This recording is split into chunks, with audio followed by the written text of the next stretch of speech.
अकेले हैं चले आओ जहाँ हो, अकेले हैं चले आओ जहाँ हो, कहाँ आवाज दे तुमको, कहाँ हो, अकेले हैं चले आओ जहाँ हो।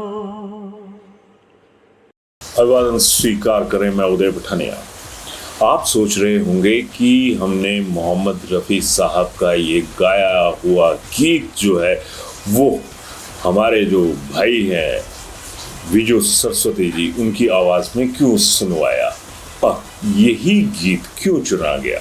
दरअसल हिमाचल में बरसात ने अगर कहें कि तबाही की कोई सीमा जो है वो नहीं छोड़ी है, लेकिन इसके साथ यही कहा जाए कि हिमाचल का जो सिस्टम है उसने भी लापरवाही बरतने में कोई सीमा नहीं छोड़ी है तो गलत नहीं होगा। आज टीचर्स और जो नॉन टीचिंग स्टाफ है, यहाँ तक कि जो मिड डे मील वाले वर्कर्स हैं, पीएंस हैं, उन तमाम को स्कूलों में बुलवा लिया गया है और बच्चों को छुट्टी कर दी गई है क्योंकि आज रेड अलर्ट है। लेकिन सबसे बड़ा रेड अलर्ट जो है ना वो हमारी व्यवस्था पर लागू हो चुका है। इस मौसमी अलर्ट के सामने अगर खड़ा कर दिया जाए ना सरकारी अलर्ट को, एडमिनिस्ट्रेटिव अलर्ट को, तो ये ज़्यादा खतरनाक रेड अलर्ट माना जा सकता है। आज टीचर स्कूल्स पहुंच गए। ऊना में देखिए, वहाँ पर एक स्कूल ढह गया और वहाँ पर स्टाफ था। अब इसी तरह से प्रदेश के विभिन्न हिस्सों से ऐसी तस्वीरें आ रही हैं जिसमें जो हमारे अध्यापक हैं उनकी जान सूली पर टंगी हुई नजर आ रही है। अब मेरा एक अफसरों से सवाल रहेगा, जो नीति निर्धारक होते हैं उनसे, कि भैया आप बात बताइए कि क्या आपने अपने अगर ऑफिस जा रहा हो तो क्या आप कुछ इस तरह के हालात में जाएंगे? आपके पास तो बढ़िया इटियोज, सेल्टोस, दूसरी जो चीज़ें हैं कि कई आईएएस अफसरों के पास तो 2-2, 3-3 इनोवा खड़ी हैं और एसडीएम्स के पास भी हैं। अब काबिलियत में भेद क्यों? आईएएस बने क्या टीचर्स का रोल नहीं था? एसडीएम बने क्या टीचर्स का रोल नहीं था? और आज टीचर्स के रोल को इतना दरकिनार कर दिया गया है कि भारी बरसात में भी उन्हें मजबूर किया जा रहा है कि आप स्कूल पहुंचे। और सोशल मीडिया जिसकी ताकत का सब जिक्र करते हैं, वहाँ पर क्या है, हर जगह सोशल मीडिया पे ये सवाल पूछा जा रहा है कि भैया क्या मास्टर वाटर प्रूफ हैं? क्या इन्हें किसी खतरे का कोई ये नहीं है, डेंजर प्रूफ भी है साथ में? अब बड़ी बात यह है कि जब तमाम चीज़ें होती हैं तो ज़िंदगी तो एक बराबर है सबकी, चाहे बच्चे हों चाहे अध्यापक हों।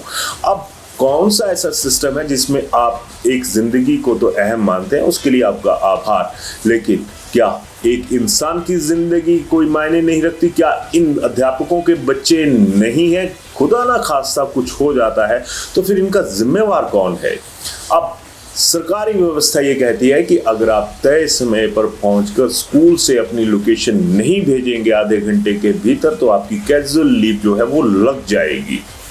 अब ऐसा ही सवाल मेरा तमाम अपने नेताओं के साथ भी रहेगा जो आला गाड़ियों में चलते हैं, तमाम लाव लश्कर लेकर चलते हैं, कि क्या मौसम खराब होता है तो आप अपनी जनसभाएं रद्द नहीं करते?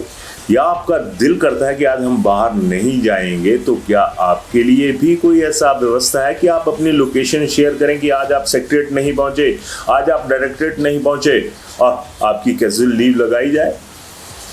और जब बच्चे नहीं हैं, मास्टर्स को तो एक तरफ रख दीजिए, टीचर्स को एक तरफ रख दीजिए, ये जो बकाया स्टाफ है ये क्या करेगा? मिड डे मील वो गरीब आदमी बनाता है और मिड डे मील वर्कर को आप तनख्वाह कितनी देते हैं, उनकी जो लाइफ सिक्योरिटी है वो कितनी करते हैं, ये सरकारी अफसर जो है ना, जरा आप नहीं, वो कहते हैं ना कि नियमों का भी खाता खोलकर देख लें, आपको पता चल जाएगा।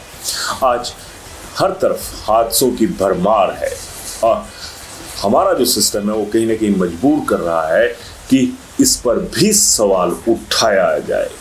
ठीक है, जो बहुत ज़रूरी सेवाएं हैं वो सुचारू रहनी चाहिए, चाहे जितनी मर्जी विपरीत परिस्थितियां क्यों ना हो जाए, लेकिन इस मसले में क्या बकायों का जो लोग हैं उनका कोई मानवाधिकार नहीं है? क्या नेताओं और अफसरों के लिए तमाम अधिकार जो हैं वो रखे गए हैं? सोशल मीडिया पे आप नेताओं की पूरी जमात खेलती है और हम लोगों को आप लोग खेलने पर मजबूर करते हैं कि हम आपकी बात को सुने।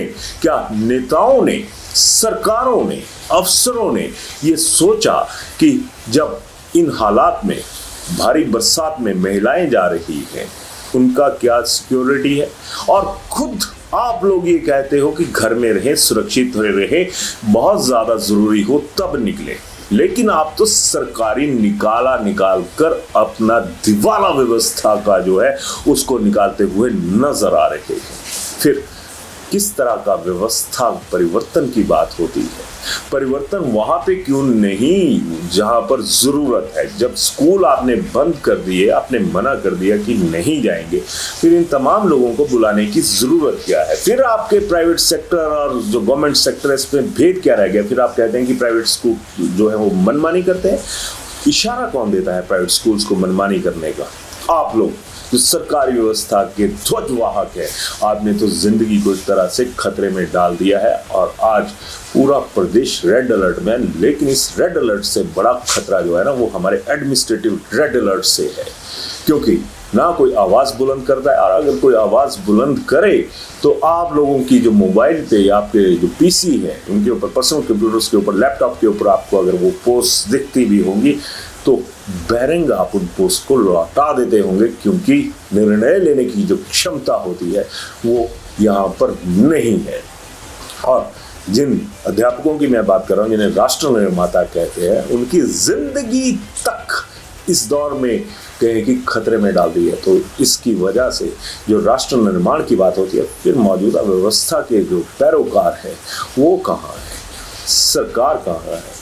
खुद सोचिएगा, जवाब दीजिएगा, क्योंकि अब हालात ऐसे बन चुके हैं कि लगातार सोशल मीडिया पे लिखा जाता है कि अगर आपको लगता है कि मौसम खराब है, बच्चे नहीं भेजने हैं, तो डीसी साहब के आदेशों का इंतजार मत कीजिए। और बात भी सही है।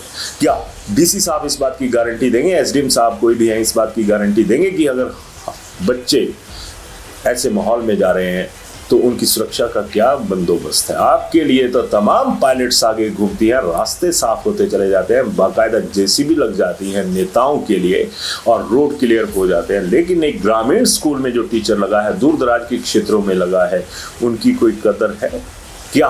आपके बराबर, नेताओं के बराबर उनके भी हक हैं।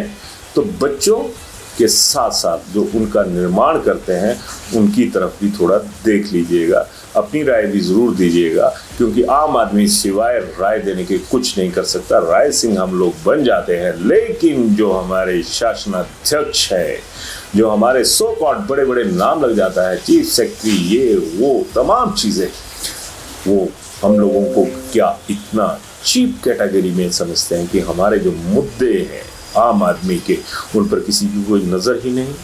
धन्यवाद। शिमला होटल, घर के बाहर घर जैसा अपनापन। अपने वेकेशंस को सुनहरी यादों में पिरोएं शिमला होटल के साथ। राजसी वैभव और राजस्थानी आव भगत, जो देगी आपको एक रॉयल फील। हिमाचल वासियों के लिए जयपुर में ठहरने का अपना hotel, Shimla hotel. Heritage above 1, हवा महल रोड, चांदी की टकसाल, जयपुर।